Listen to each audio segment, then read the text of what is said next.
اعوذ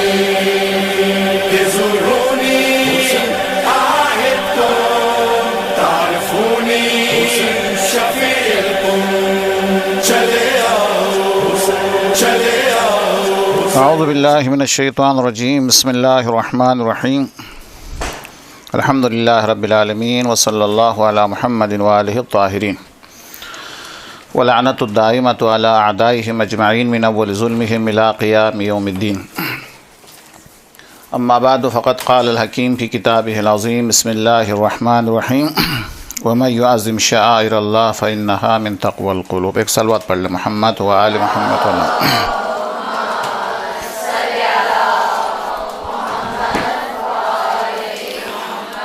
وعجل فرجهم احسن جزاء۔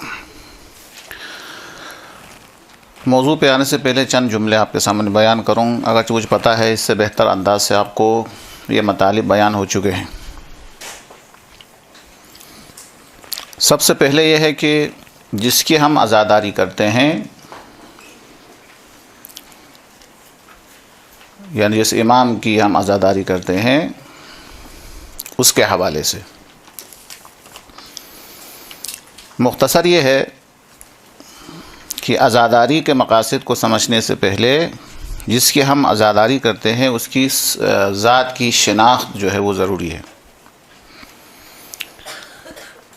یعنی عزاداری کیوں کرتے ہیں یا کس طریقے سے پہنچانا چاہیے مقاصد کو، اس سے پہلے یہ جاننا ضروری ہے کہ جس کی ہم عزاداری کرتے ہیں کیا ہم ان کو جانتے بھی ہے یا نہیں ہے، جانتے ہیں تو کس حد تک جانتے ہیں، یہ بھی ایک اہم ہے۔ خیر انشاءاللہ اس موضوع پہ بات ہو چکی ہوگی مجھے یقین ہے، لیکن ایک بات میں احتیاط سے کرتا ہوں، بڑی احتیاط سے، وہ یہ ہے جس طریقے سے جناب یوسف علیہ السلام، دو قسم کے یوسف ہے۔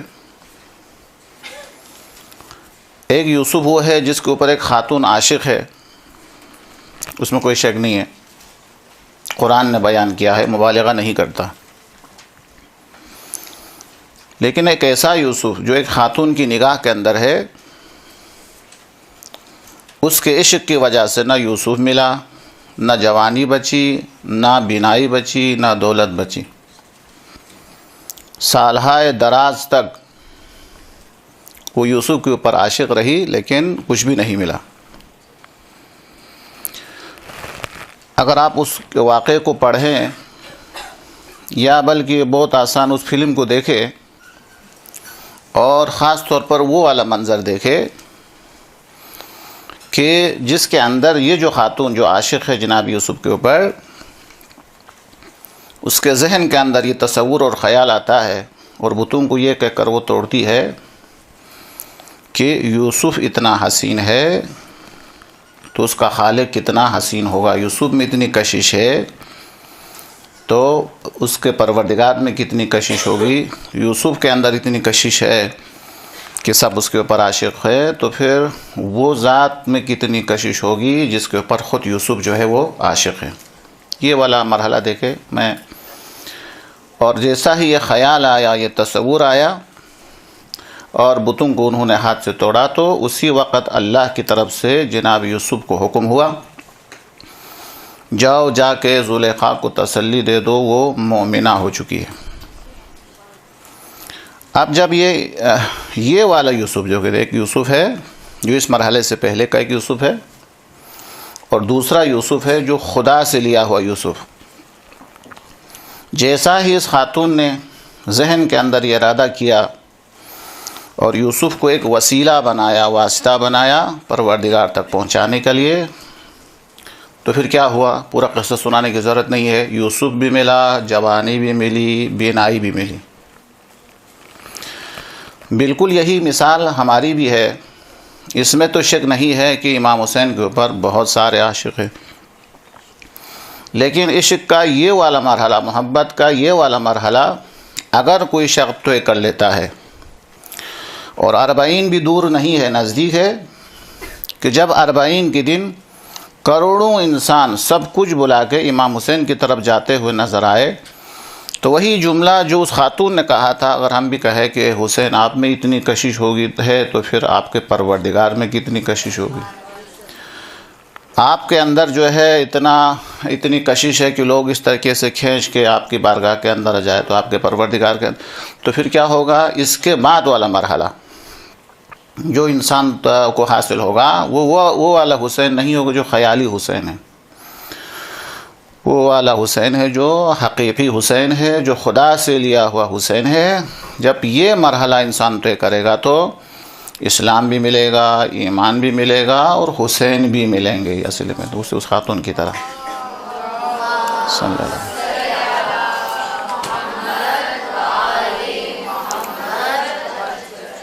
تو یہ سب کا سب کیا ہے؟ اسی طریقے سے ہمیں اللہ تبارک و تعالیٰ کی طرف پہنچانے کا وسیلہ سمجھنا ہوگا.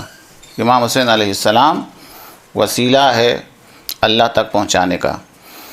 اور جیسا کہ علماء فرماتے ہیں دنیا اور آخرت دونوں کیا ہے؟ ایک ہی سکے کے دو رخ ہیں، دونوں ملا کے جو ہے وہ سکہ مکمل ہوتا ہے. اسی طریقے سے دنیا و آخرت دونوں ایک سکہ کے دو رخ ہیں.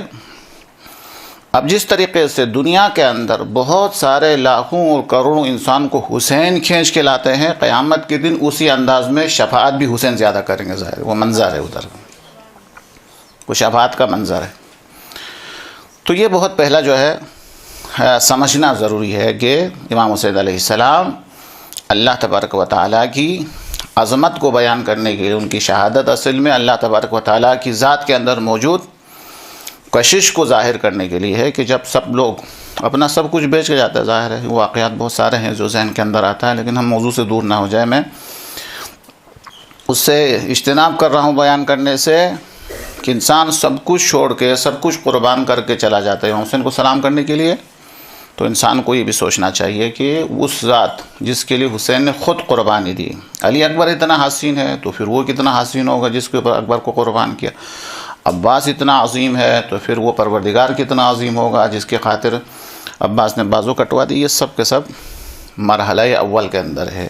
تو یہ بتانا چاہ رہا تھا کہ حقیقی حسین وہ ہے کہ جو ہم نے خدا سے لیا ہو، اللہ تبارک و تعالیٰ سے لیا ہو، وہی حسین اصل حسین ہے. خیالی حسین سے کچھ فائدہ نہیں ہوتا، جس طریقے سے اس خاتون کو صرف خیالی یوسف سے کچھ حاصل نہیں ہوا. یعنی ایسا نہیں ہوا کہ یوسف کے اوپر عاشق ہے تو بہت کچھ مل جائے، نہیں، کچھ بھی نہیں ملا جب تک خدا تک نہیں پہنچا. یہ ایک اہم جملہ ہے. دوسرا جملہ یہ ہے زیارات کے حوالے سے، عزاداری کے حوالے سے، رونے کے حوالے سے جتنی تاکید امام حسین کے بارے میں ہے اتنی تاکید کسی معصوم کے بارے میں نہیں، حتیٰ رسول کریم کے بارے میں بھی نہیں ہے.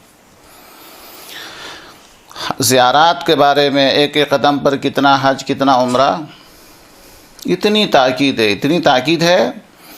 ان اجر و ثواب کو دیکھ کر بعض لوگوں نے ان ثواب کا انکار کرنا شروع کر دیا، غلو شمار کیا انہوں نے. یہ غلو ہے، اضافہ ہے، حد سے بڑھ کر ہے. یہاں تک بھی لوگ منکر ہو گئے. فضیلت زیادہ ہونے سے انسان کی عقل درک نہ کر سکی، جس کی وجہ سے انکار کرنے لگے. فضائل نہیں ہو سکتے. انہوں نے یہ خیال کر دیا کہ چونکہ اجر و ثواب کا تعلق عمل سے ہے، عمل بڑا ہوگا تو ثواب بڑا ہوگا. یہ دو قطرے آنسو بہانا کون سا مشکل ہے، اس پہ اتنا ثواب کیسا ہو سکتا ہے. کربلا کی طرف سفر کرنے کے لیے ایک اور دو قدم آگے بڑھانا کون سا مشکل کام ہے، اس کے لیے اتنا حج عمرہ کا ثواب ملے. تو وہ تاکید اتنی زیادہ ہے، احادیث اتنی زیادہ ہے، اس کا اجر و ثواب اتنا زیادہ بیان ہوا ہے کہ بعض لوگوں نے انکار کرنا شروع کیا. اب یہاں سے تقریباً ہمارا موضوع نزدیک شروع ہوتا ہے. اصل میں یہ لوگ ان فضائل سے انکار اس لیے کرتے ہیں کیونکہ ان کی نگاہ کے اندر امام حسین علیہ السلام کی قربانی کے مقاصد چھوٹے ہیں. وہ یہ سمجھتا ہے کہ امام حسین علیہ السلام نے اس چھوٹے مقصد کے لیے قربانی دی ہے کہ جس نے اس چھوٹے مقصد کے لیے قربانی دی ہے اس پر رونے میں یا اس پر گریہ کرنے میں یا اس کی زیارت کرنے میں اتنا ثواب نہیں ہو سکتا. مقصد یہ ہے کہ یہ فضائل کو وہی درک نہیں کر سکتا ہے جو امام کے مقصد کو چھوٹا دیکھتا ہے، لیکن جو امام علیہ السلام کے مقاصد کو عظیم دیکھتے ہیں وہ یہ سمجھتا ہے کہ یہ ثواب چونکہ مقصد عظیم کے لیے امام حسین نے قربانی دی ہے لہٰذا یہ اجر و ثواب زیادہ نہیں ہے. اول تو وہ دینے والا عظیم ہے، لہٰذا وہ جتنا بھی دے دے کم ہے اس کی عظمت کے لحاظ سے۔ دوسرا یہ ہے انکار کرنے کی جو وجہ ہے، ثواب کا انکار کرنے کی وجہ سے، اگر زبانی نہیں تو ذہنی طور پر انسان سوچتا ہے کہ ایک ایک قدم پر اتنا حج اتنا ثواب، وہ درک نہیں کر پاتا ہے، وہ ہضم نہیں کر پاتا ہے۔ کیوں؟ اس لیے کہ اس کو امام علیہ السلام نے کس مقصد کی قربانی دی ہے، وہ عظیم مقصد اس کو پتہ نہیں۔ اس کی نگاہ کے اندر ایک چھوٹا سا مقصد اس نے لیا ہوا ہے، اور جس کے لیے قربانی ہوئی ہے، جس کے لیے امام حسین نے انقلاب برپا ہوا ہے۔ انقلاب کا مقصد چھوٹا ہونے سے احادیث کا ثواب و اجر اس کے لیے حاصل نہیں ہوتا ہے۔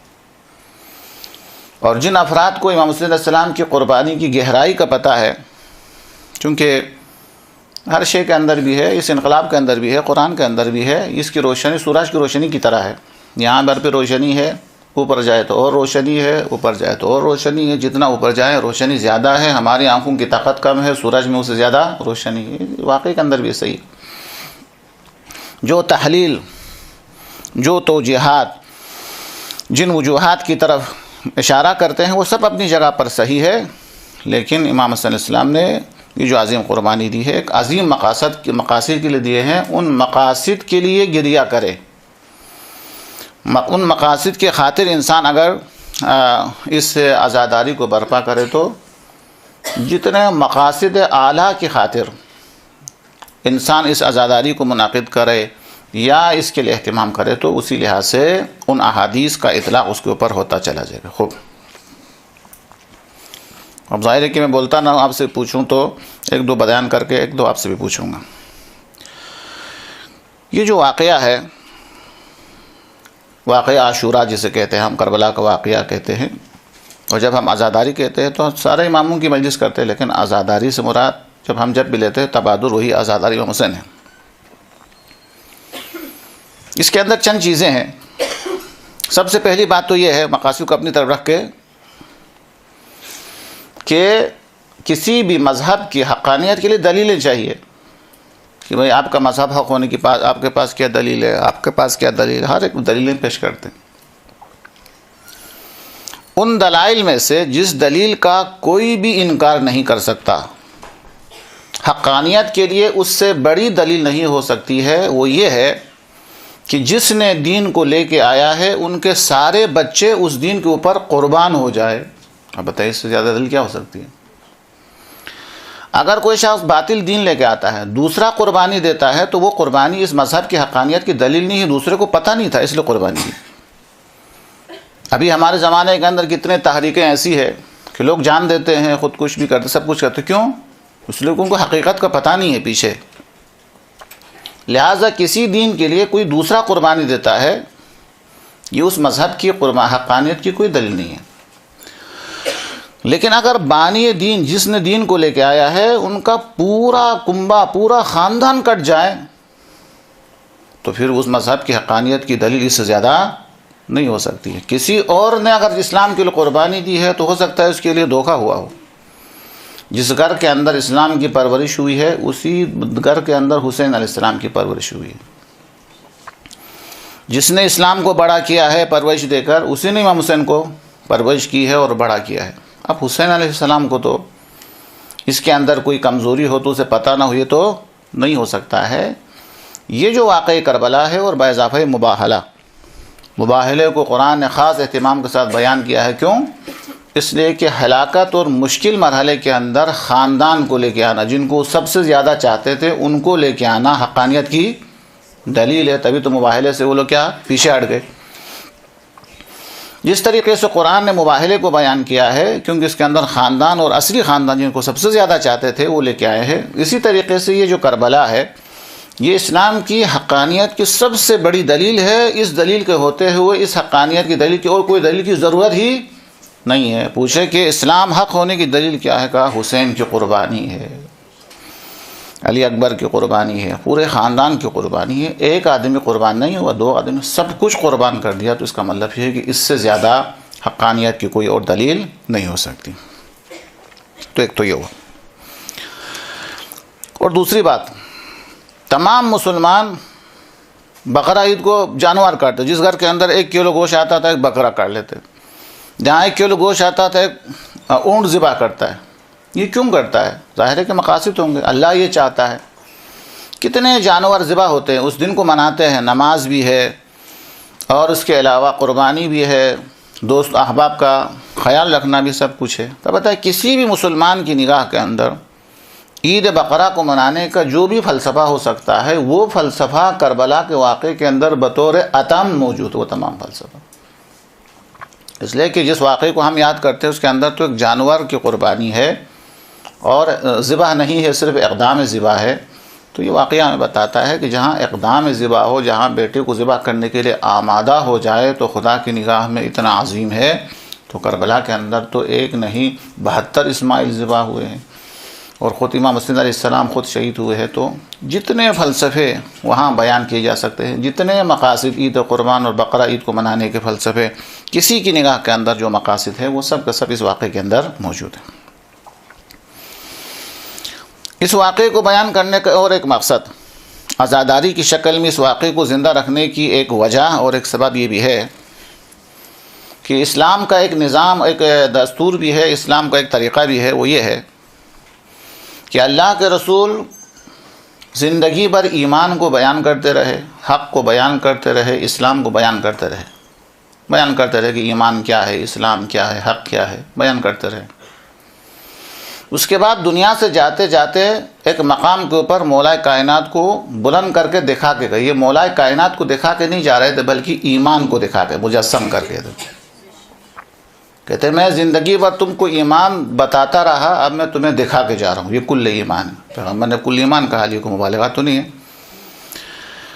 اور پہلے میں حق کو بیان کرتا تھا، ابھی میں حق کو دکھا کے جا رہا ہوں۔ یہ ایک اسلام کا ایک مزاج ہے کہ جب آخری حد جب آ جائے تو وہ بیان کرنے کے بجائے مجسم کر کے دکھا کے جاتا ہے کہ یہ مومن نہیں ہے، یہ کل ایمان ہے، یہ صرف حق نہیں، کل حق یہی ہے کہہ کر۔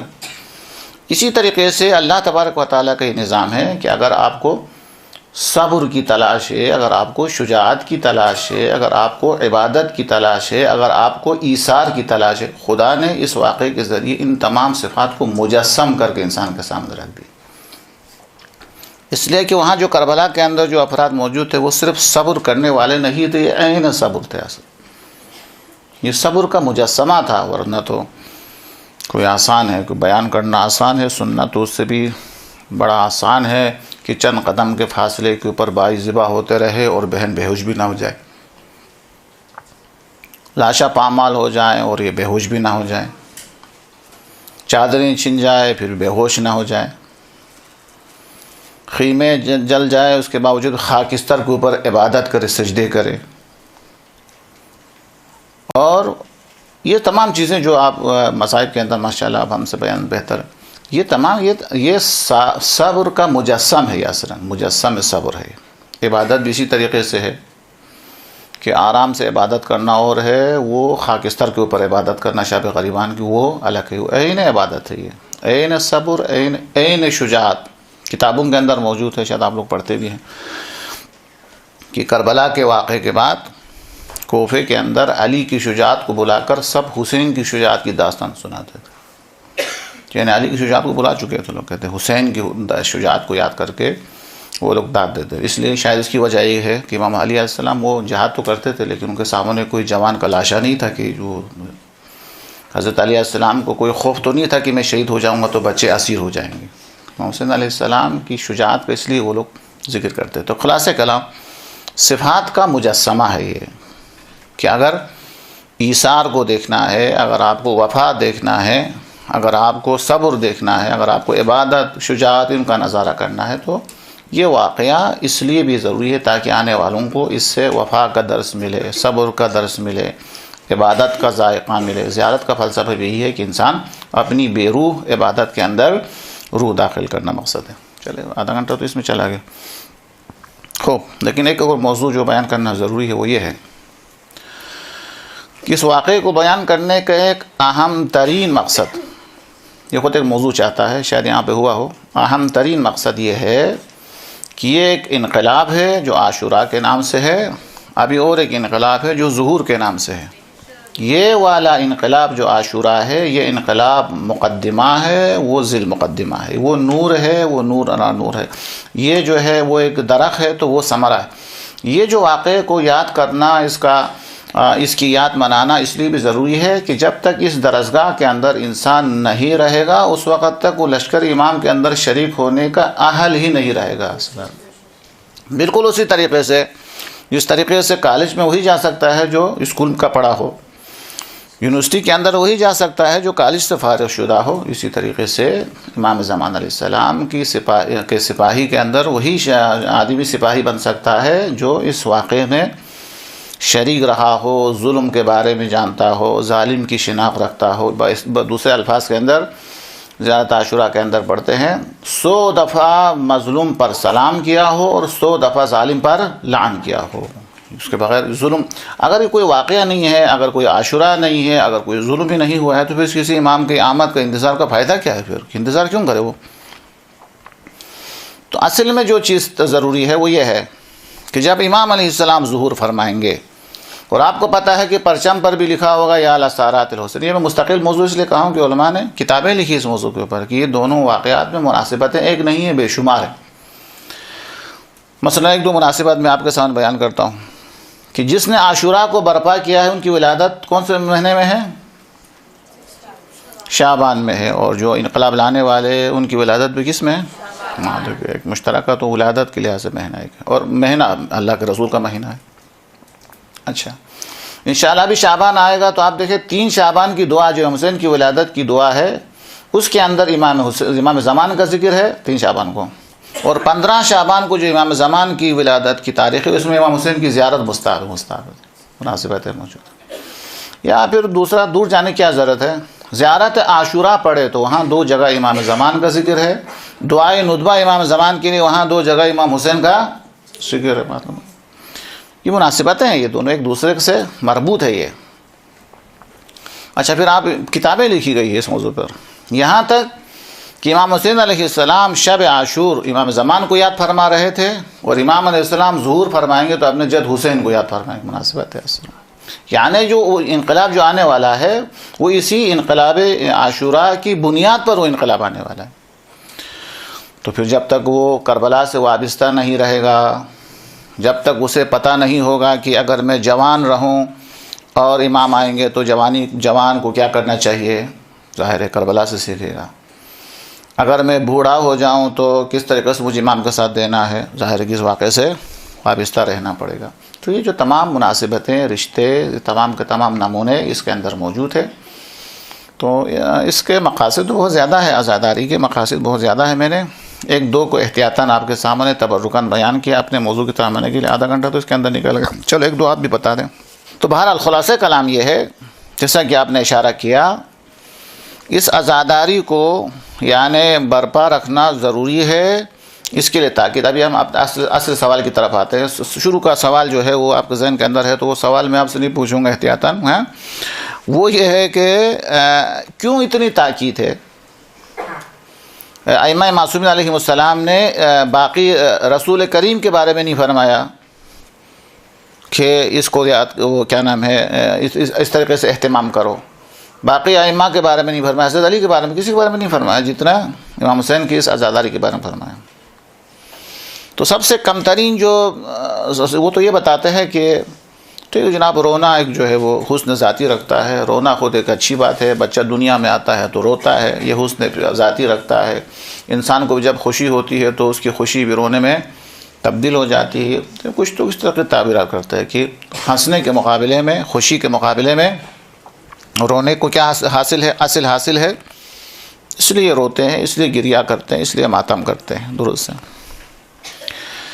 اس میں تو شاید بہت کم لوگ ہیں. دوسرا مرحلہ لوگ کچھ سمجھتے ہیں کہ ہم اس لیے عزاداری کرتے ہیں تاکہ ہمیں یہ زیادہ ہے، ثواب ملے، اجر ملے، شفاعت ہو جائے. یہ زیادہ لوگ ہیں. اس میں تو شک نہیں ہے کہ رونا اصل ہے. میں یہ نہیں بتاتا چاہتا ہوں کہ رونا اصل نہیں ہے. رونا اصل ہے، رونا اچھی بات ہے. انسان خوشی کے اندر احکام الہی کی خلاف ورزی کرتا ہے، لیکن جب انسان غمزدہ ہوتا ہے تو غمزدہ ہونے کی صورت میں انسان گناہ کم سے کم کرتا ہے.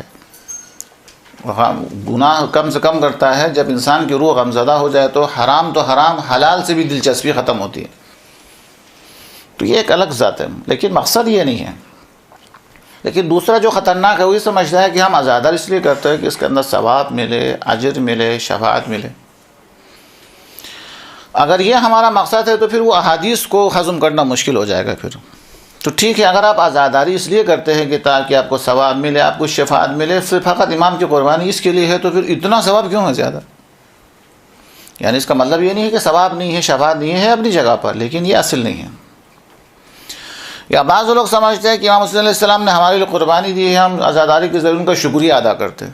تو اچھی بات ہے، شکریہ ادا کریں، اپنے محسن کو یاد کرنا اچھی بات ہے، لیکن یہ بھی اتنا بڑا مقصد نہیں ہے جس کے لیے ایک ایک قدم کے اوپر کئی کئی حج و عمرے کا ثواب ملے۔ پھر وہ حدیثوں کو جو تاکید ہے ان کو جو ہے وہ برداشت کرنا ہمارے لیے مشکل ہوگا۔ پھر وہی جوابات ہے جو آپ نے اشارہ کر دیا۔ آقا امام حسین علیہ السلام نے جو قربانی دی ہے، جو اس نے خود نے، ایک بلند آواز صلوات پڑھے محمد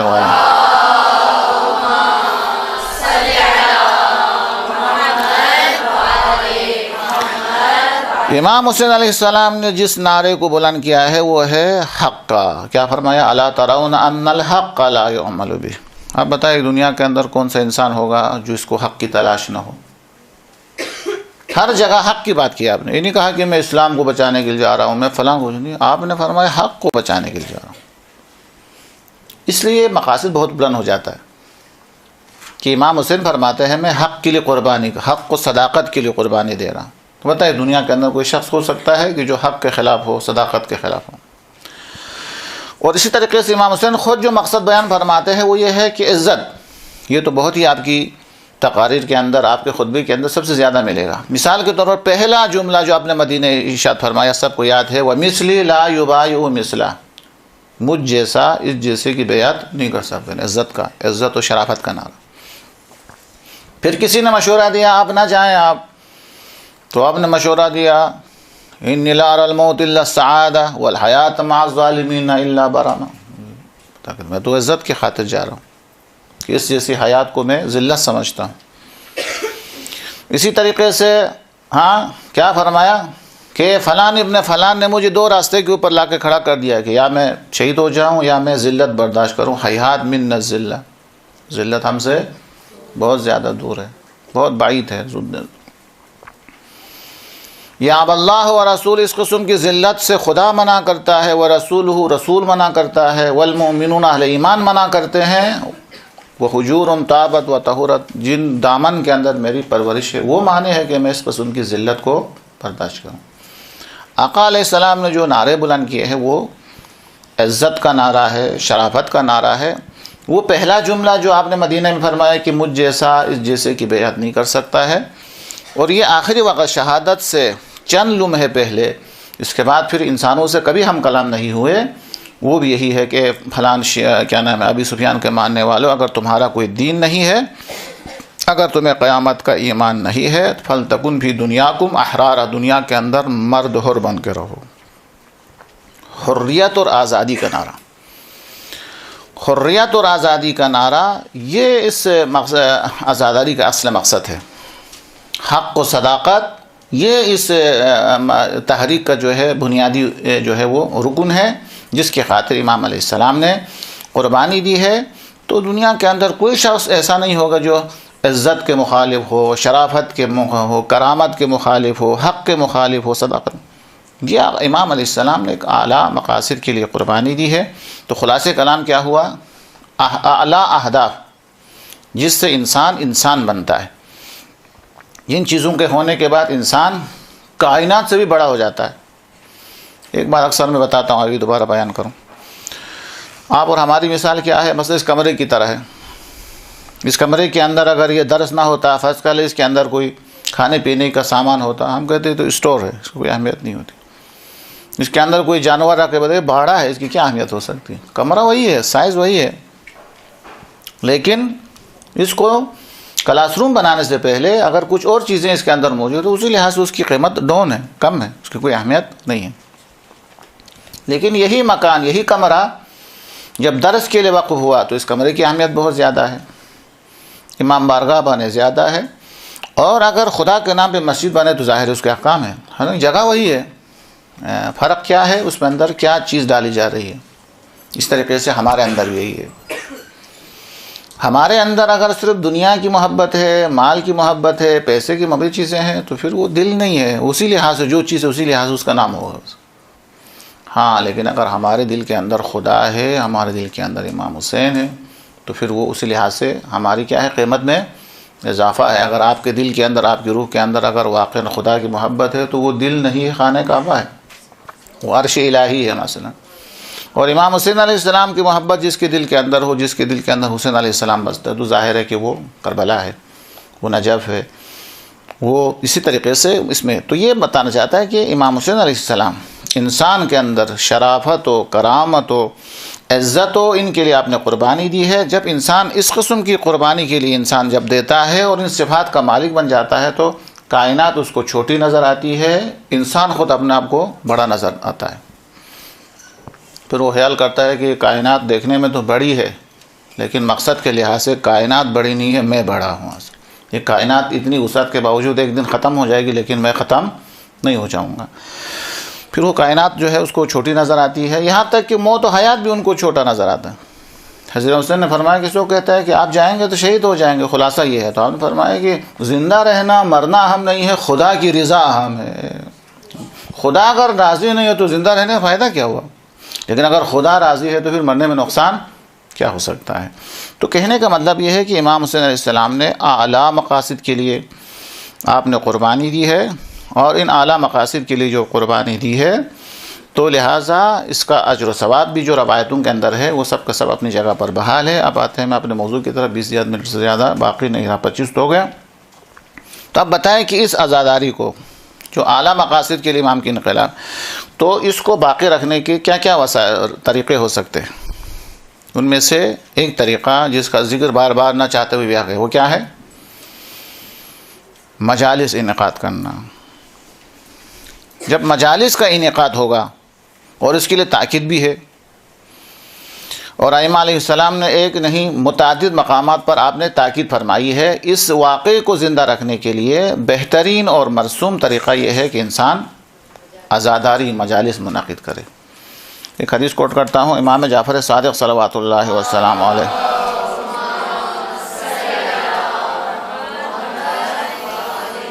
ان مجالس کی طرف اشارہ کر کے فرمایا ان تلک المجالس احبها فاحیوا امرنا۔ آپ نے فرمایا مجھے اس قسم کی مجلسیں بہت پسند ہے، ان مجالس کے اندر ہمارے امر اور ہماری سیرت کو زندہ کرو، کیونکہ ان مجالس کے ذریعے کیا ہوتا ہے آپ کو پتہ ہے، ان مجالس کے ذریعے نماز زندہ ہو جاتی ہے، روزہ زندہ ہو جاتا ہے، باقی عبادات جو ہے وہ زندہ ہو جاتی ہیں۔ ان عزاداری کی وجہ سے آدم کا ذکر آتا ہے، نوح کا ذکر آتا ہے، ابراہیم کی قربانی کا ذکر آتا ہے، رسول کے کریم کا ذکر آتا ہے، قرآن کا ذکر آتا ہے، سب کا ذکر آتا ہے۔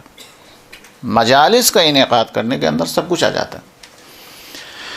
لہٰذا سب سے بہترین طریقہ امام علیہ السلام کے پیغام کو پہنچانے کا سب سے بہترین طریقہ اور مرسوم طریقہ جو ہر زمانے کے اندر رہا ہے وہ مجالس کا انعقاد ہے۔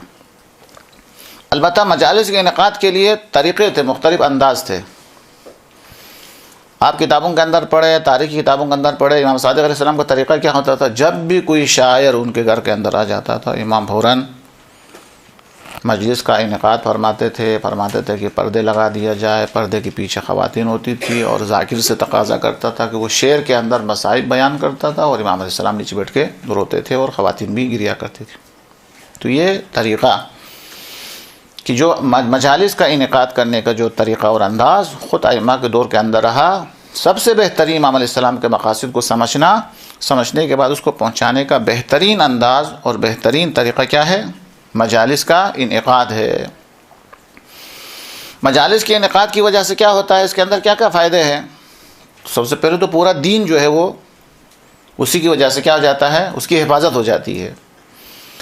اور اس کے علاوہ اگر یہ چونکہ عزاداری صرف ایک زمانے میں نہیں، ہر زمانے کے اندر ہے، تو اسی عزاداری کی وجہ سے ہر زمانے کے اندر جو سیاسی امور ہے، سیاسی لحاظ سے انسان جو ہے وہ مستحکم ہو جاتا ہے اس عزاداری کی برکت سے۔ اور اس کے علاوہ ان عزاداری کی وجہ سے انسان اپنی کمزوری کا احساس کرتا ہے اور اپنے اندر موجود خرابیوں کی اصلاح کرتا ہے۔ تو ظاہر ہے کہ ان مجالس کے لیے جو ہے وہ اس کے فائدے اتنے زیادہ ہیں کہ اگر وہ فوائد شمار کرنا چاہے تو پورا وقت تو اس کے اندر چلا جائے گا. تو بہترین طریقہ امام حسین علیہ السلام کا پیغام لوگوں تک پہنچانے کا وہ یہ ہے کہ مجالس کا کیا کرنا؟ انعقاد کرنا. ان مجالس کے ذریعے کہ نام امام حسین علیہ السلام کا استعمال ہوتا ہے، لیکن باقی جو ہے واجبات، باقی ائمہ کا ذکر، باقی تمام انبیاء کا ذکر اسی کے اندر آ جاتا ہے. تو پورا دین جو ہے وہ زندہ ہو جاتا ہے اور تازہ ہو جاتا ہے، اور اس طریقے سے آنے والی نسل کی طرف یہ پیغام جو ہے وہ چلا جاتا ہے. تو سب سے اہم، سب سے متبرک انداز جو امام کے مقاصد کو پہنچانے کا ہے وہ ہے عزاداری کا انعقاد. پھر عزاداری کے انعقاد کے اندر تو پھر خود ایک شعبہ ہوتا ہے. پھر ایک ذمہ داری ہے بانیہ مجلس کی، بہت ساری ذمہ داریاں ہیں، اور دوسری اس کی ذمہ داری میں ایک ذمہ داری یہ ہے کیا ہے کہ وہ اس کو بلائیں جو امام حسین علیہ السلام کی شہادت کے مقاصد کو سمجھ سکتا ہو، ادراک رکھتا ہو، بیان کر سکتا ہو، صلاحیت رکھتا ہو. یہ ان کی ذمہ داری میں سے ایک ذمہ داری.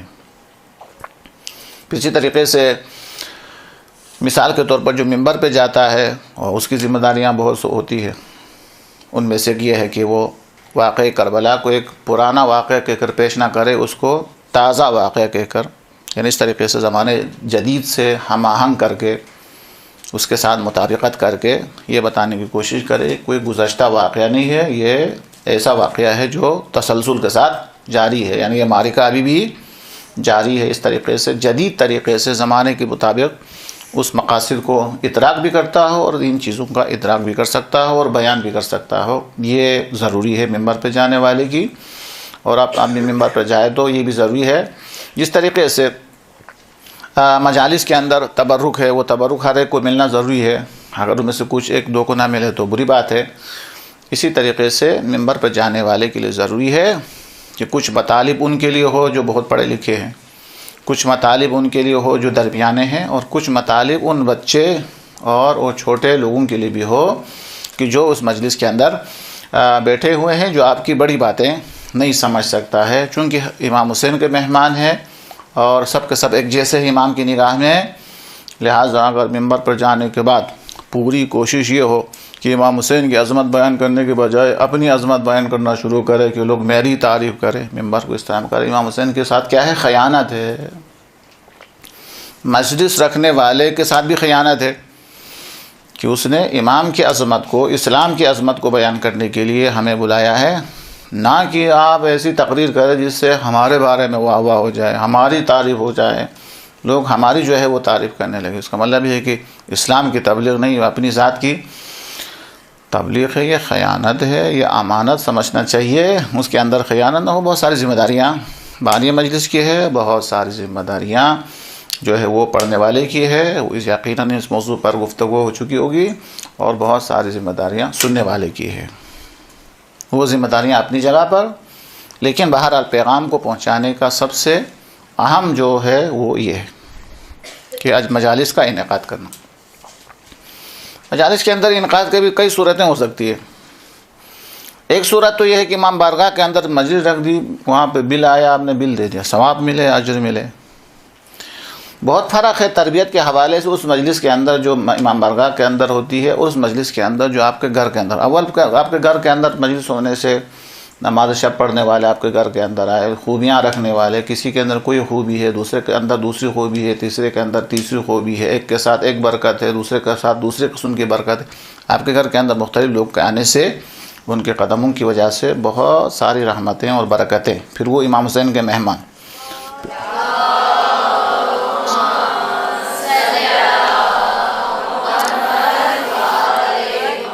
پھر وہ جاتے وقت بہت ساری مصیبتیں بلائیں وہ لے کے چلا جاتا ہے بہت کچھ ہے. اس کے علاوہ وہ روایتیں جو مجالس کے اندر وہ ہستیاں تشریف لاتی ہے تو گھر جو ہے آپ کا بابرکت ہو جاتا ہے.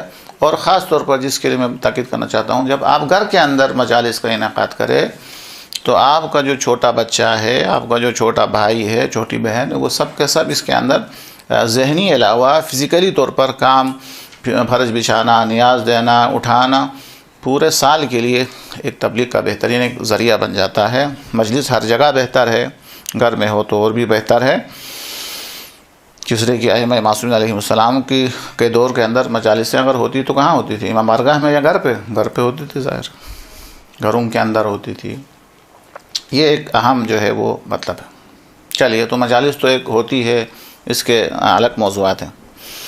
اس کے علاوہ امام علیہ السلام کو جو پیغام پہنچانے کا دوسرا انداز ہے، ایک دو آپ سے پوچھوں گا، وہ یہ ہے کہ رونا، گریہ کرنا۔ یہ ایک بہترین مقاصد کو، اہداف کو پہنچانے، اس واقعے کو پہنچانے کا بہترین انداز تھا۔ آپ کو علم ہے کہ واقعہ کربلا کے بعد امام علیہ السلام مزدوری دے کر کچھ لوگوں کو یا کچھ افراد کو بٹھاتے تھے، کہاں پہ؟ مینا میں۔ وہ امام حسین علیہ السلام کے لیے گریہ کرتے تھے۔ وہ جب گریہ کرتے تھے اس زمانے کے اندر آج کی طرح ٹی وی، واٹس ایپ، یہ چیزیں تو نہیں ہیں، تو جب کوئی روتا ہوا دیکھے تو کوئی پوچھتا تھا بھائی کیوں رو رہا ہے؟ یہ تو وہ آدمی پوچھتا ہے جو کوئی نہیں جانتے ہیں۔ اگر کوئی رو رہا ہے تو چلتے چلتے بیٹھ جاتے بھائی کیوں رو رہا ہے؟ تو وہ ایک طریقہ انداز تھا، رونے کے ذریعے امام علیہ السلام کے پیغام کو لوگوں تک پہنچانے کا ایک اچھا انداز تھا اس زمانے کے اندر۔ اس پر معصومین نے عمل کیا۔ اور امام علیہ السلام نے، ہمارے پانچویں امام علیہ السلام نے اپنے بیٹے سے فرمایا، ایک سوال آپ پڑھے محمد۔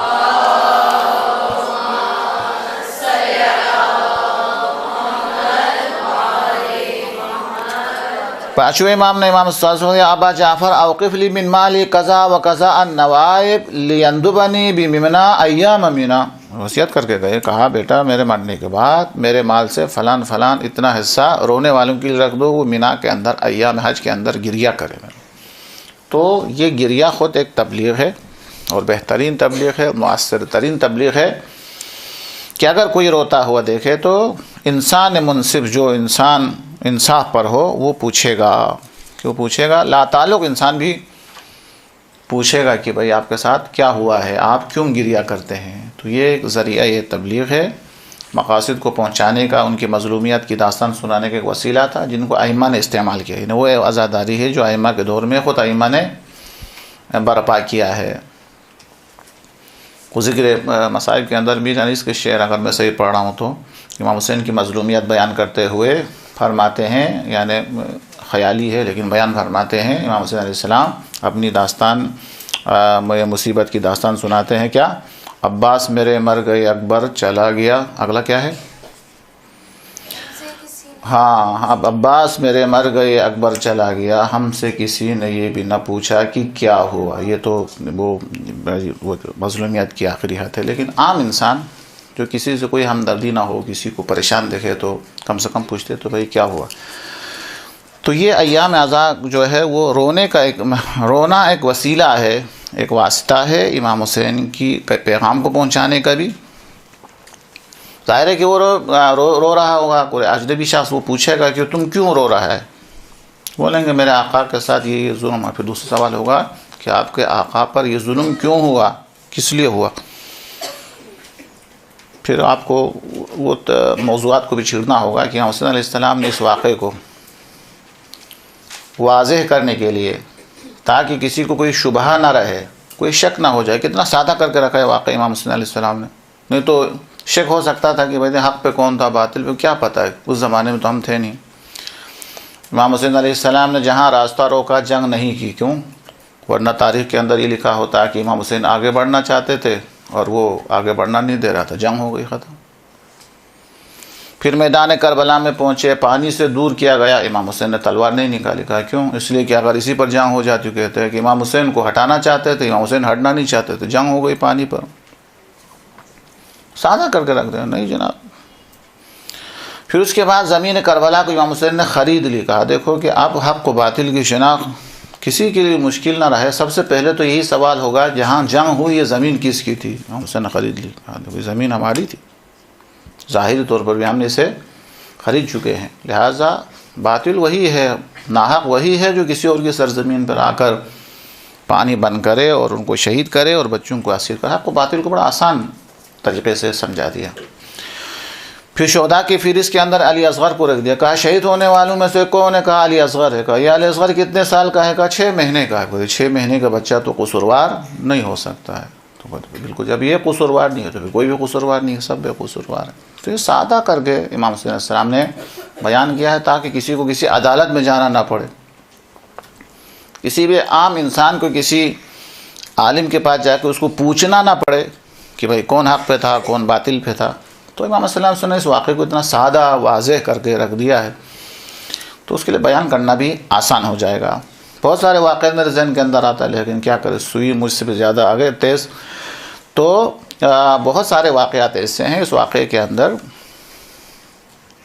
کہ جو غیر مسلم کو سنانے سے وہ بھی رونے بیٹھ جاتے ہیں کہ اس واقعے کے اندر میرے امام کے ساتھ ایسا ہوا تھا، شاید کم روئے، ان کے بیٹے کے ساتھ ایسا ہوا تھا، شاید کم گریہ کرے، لیکن خاص طور پر اگر کوئی خاتون اس سے کہا جائے کہ ایک 6 مہینے کے بچے کے ساتھ ایسا ہوا تھا تو ظاہر ہے کہ وہ خود بھی رونے بیٹھ جائے گا۔ تو اس واقعے کے اندر جو اثر ہے تو بہترین طریقہ عزاداری کا، مجالس کا انعقاد ہے امام کے پیغام مقاصد کو پہنچانے کا، اور دوسرا خود گریہ و زاری کرنا یہ خود ایک قسم کا ایک وسیلہ ہے، اسی لیے رونے کا ثواب اور اجر بھی بہت زیادہ ہے کہ رونے سے پیغام آگے بڑھتا ہے۔ رونا تو بہت دور کی بات، اس کی خصوصیت ہے رونے کی شکل و صورت بنانے کو بھی اللہ تبارک و تعالیٰ نے پسند فرمایا ہے۔ کہا چہرہ بگڑ جانا، سر کو نیچے کر دینا، آنسو نہ آئے تو بھی آہ کرنا، رونے کی آواز رکنے کی شکل سن۔ کیوں؟ اس لیے کہ اگر کسی کی شکل کے اندر بھی تبدیلی آ جائے تو دوسرا پوچھتا ہے کہ بھائی کیا ہوا تھا، مثلا کیوں ہوا، اتنے پریشان کیوں ہوا اصلا۔ تو گریہ خود ایک انداز ہے اور تباکی یعنی رونے کا انداز کو بھی پسند کیا گیا ہے تاکہ پیغام آگے بڑھے۔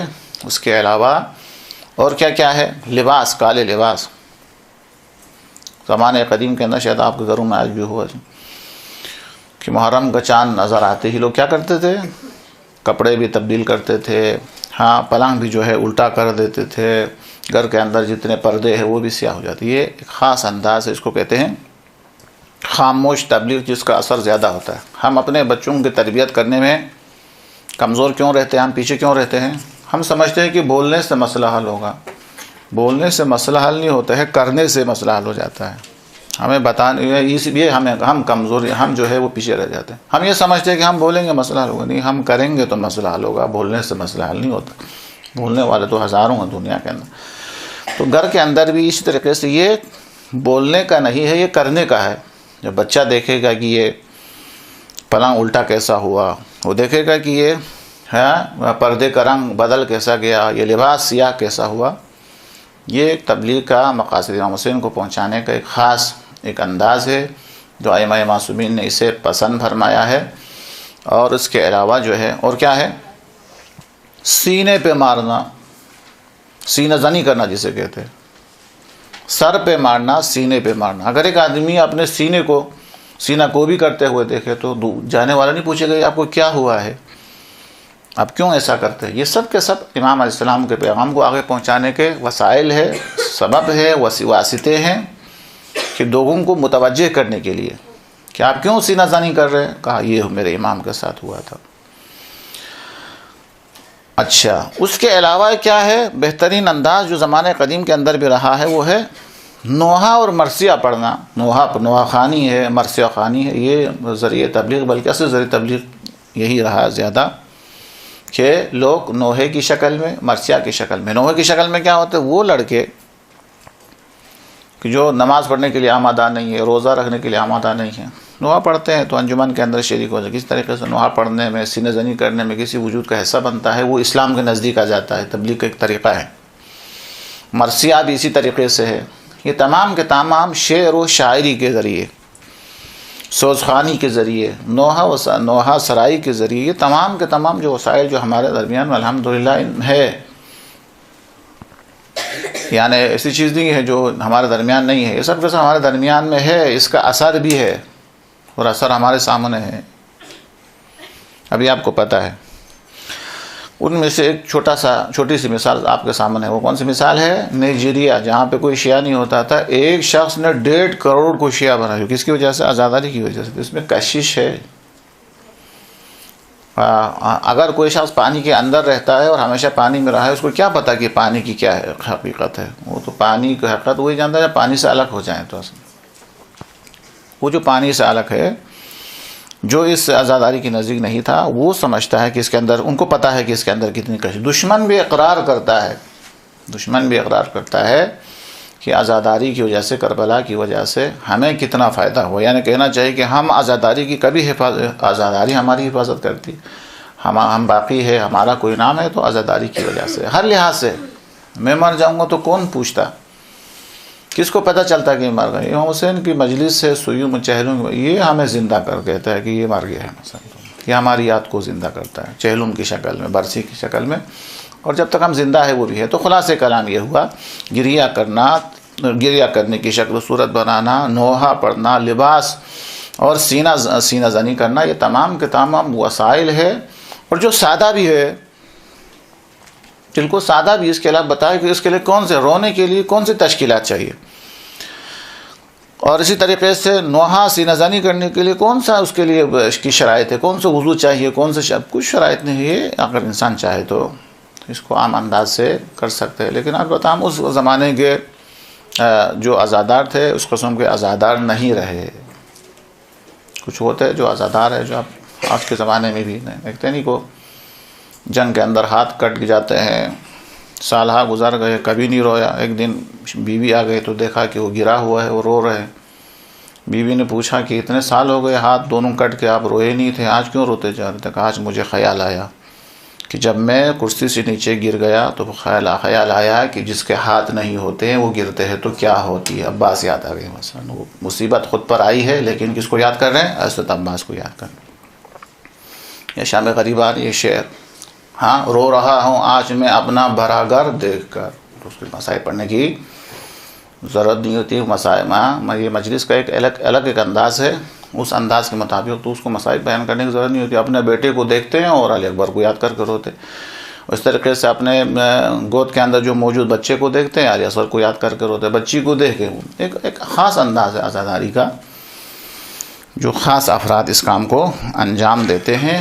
یہ ہم ہوتے ہیں کہ ہم انتظار کرتے ہیں کہ کوئی آئے اور اچھے انداز میں آ کر بیان کرے اور ہمیں رلائے. لیکن اصل عزادار وہ ہوتے ہیں کہ جو عزادار معمولی مناسبتوں سے امام حسین علیہ السلام کو کیا کرتے ہیں؟ یاد کرتے. ٹائم ختم ہو گیا کہ امام صادق علیہ السلام ایک بڑا صلوات پڑھے محمد صلی اللہ علیہ وسلم. ان کے گھر کو آگ لگی یا گھر کو آگ لگوائی گئی، لوگوں کو پتہ چلا، آگ کو بجھا دی. لیکن جن کو دیر سے پتہ چلا وہ دیر سے آئے. دیکھا امام صادق علیہ السلام رو رہے تھے تو انہوں نے پوچھا کہ مولا گھر کو آگ لگوانے سے آپ کی بے حرمتی ہو گئی، آپ اس لیے رو رہے ہیں؟ تو آپ نے فرمایا نہیں. تو کہا پھر رونے کی وجہ کیا ہے؟ تو آپ نے فرمایا میں نے دیکھا کہ جب گھر میں آگ لگتی ہے تو بچے اور خواتین کتنی پریشان ہو جاتی ہے. پھر مجھے شام غریبان یاد آئی، اس میں اس لیے وہ زینب کو یاد کر کے. تو خلاصہ کلام یہ ہے کہ ایک اور طریقہ ہے، تو خلاصہ طریقہ یہ ہے کہ اس کو یاد کرنے کا ایک الگ ایک انداز ہے. اچھا یہ ایک انداز جو یہاں نہیں ہے لیکن عراق کے اندر ہے، ایران کے اندر. آپ اعمال میں آپ اس کو پڑھیں گے. مثلا آپ کہتے ہیں کہ عاشور کے دن کون سا عمل بہتر ہے، تو یہی بتائیں گے کہ آج کے دن رونا اور رلانا. تو پھر جب رونا اور رلانے کی بات آتی ہے تو آپ اور ہمارے ذہن میں کیا ہے کہ کوئی مجلس ہو، پھر کوئی ممبر پر ہو، کوئی رولائے پھر ہم روئے، یہ تصور ہوتا ہے. جبکہ جہاں سے کتابیں آتی ہیں جنہوں نے یہ لکھا ہے ان کا پس منظر کچھ اور ہے. وہاں پہ رونے کا یہ طریقہ آج بھی رلانے کا. وہ کبھی بھی نہیں انتظار کرتے کہ مجلس ہو، بلکہ دو آدمی ایک دوسرے کے ساتھ جمع ہو جاتے ہیں تو یہ بیٹھے دو آدمی یہاں بیٹھے ہوتے ہیں نماز کے بعد، یہ کچھ مصائب سناتے ہیں، وہ روتے ہیں، پھر وہ دوسرا سناتے ہیں، یہ روتے ہیں، دونوں مل کے اس طریقے سے انداز ہوتے ہیں. مجلس یعنی ایک دوسرے کو رلانا. اکیلے بھی روتے ہیں اور اس اکیلے رونے کے علاوہ ایک دوسرے کو رلانے کے اندر مجلس کا انتظار نہیں کرتا ہے. جو عام آدمی جو بھی اس کے پہلوں میں بیٹھا ہوا ہے وہ کچھ مصائب امام حسین کا سناتے ہیں اور پھر دوسرا وہ بھی کچھ اپنا سنا کے رونے بیٹھ جاتے ہیں. تو مجالس کے اقسام ہے، یعنی مجلس کی صرف وہی قسم نہیں جو ہم کرتے ہیں. دنیا کے اندر ہزاروں قسم کی مجلسیں ہیں کہ مصلی کے اوپر بیٹھ کے اکیلے مجلسیں کرتے ہیں. اکیلا جو ہے سینہ زنی کرتا ہے. اور حتیٰ یہ بھوری حضرات کو میں نے دیکھا ہے، وہ خانہ کعبہ کے اندر بھی ہوتا ہے تو نماز ختم ہونے کے بعد یا حسین کے کا 2-3 سینے پہ مار کے اس کو ختم کرتے. تو یہ اچھی سنت ہے، طریقہ ہے خوب. اس کے علاوہ تبلیغ کے لیے کیا اور وسائل ہو سکتے ہیں، ہزاروں وسائل ہو سکتے ہیں۔ البتہ جس کا آپ سوچ رہے تھے وہ تو میں نام دوں گا، ٹی وی استعمال ہو جائے، واٹس ایپ استعمال ہو جائے، یہ چیز اس کو تو میں نہیں پڑھ رہا ہوں، میں نے عام جو ہے وہ سمپل دیسی چیزیں آپ کو سامنے بیان کر رہا ہوں۔ یہ سب کے سب جدید چیزیں ہیں۔ ان میں سے ایک جو جس کے اوپر سے بڑا اثر ہوتا ہے تبلیغ کے اوپر، وہ کیا ہے؟ اسکول ہے تو اسکول کی چھٹی کرانا۔ اگر آپ کے پاس فیکٹری ہے یا کوئی، اس میں چھٹی کرانا، یہ زمانہ قدیم کے اندر بہت تھے۔ مثال کے فرض کر لیں کہ کسی کی فیکٹری ہے، مالک اگر الحمدللہ محبت اہل بیت رکھنے والا ہے، اگر فرض کرے حضرت زہرا کی شہادت پہ چھٹی کرے تو ہر مزدور سوچے گا نہیں کیوں چھٹی ہوئی، وہ تو کام کرنے کے لیے چھٹی ہو تو پھر خوش ہو جاتے ہیں، تو پھر اس کا ذہن کام کرنا شروع کر، وہ انسان ہے تو البتہ بیدار ہے تو، کہ بھئی بیوی کے ساتھ کیا ہوا تھا، کیا ظلم ہوا تھا، پھر آہستہ آہستہ اس کو پتہ چلے کہ ان کی شہادت ہوئی ہے، ان کے اوپر کیا کیا مظالم ہوئے ہیں، تو پھر فقط روئے گا نہیں بلکہ مذہب بھی بدلے گا، کس نے ظلم کیا ہے، ختم، مذہب کوئی نہیں بچا سکے گا وہ۔ تو ہم یہ سمجھتے ہیں کہ یہ چھٹی کرنا ایک بیکار چیز ہے، چھٹی کرنا بیکار چیز ہے۔ کچھ لوگوں کا یہ خیال ہوتا ہے کہ چھٹی کیوں کرے، اس کے بجائے درس رکھ دے، اس کی جگہ پہ ایک مجلس رکھ دے۔ نہیں، چھٹی کرنے میں بھی ایک خاص ہے، کام کو چھوڑنے میں۔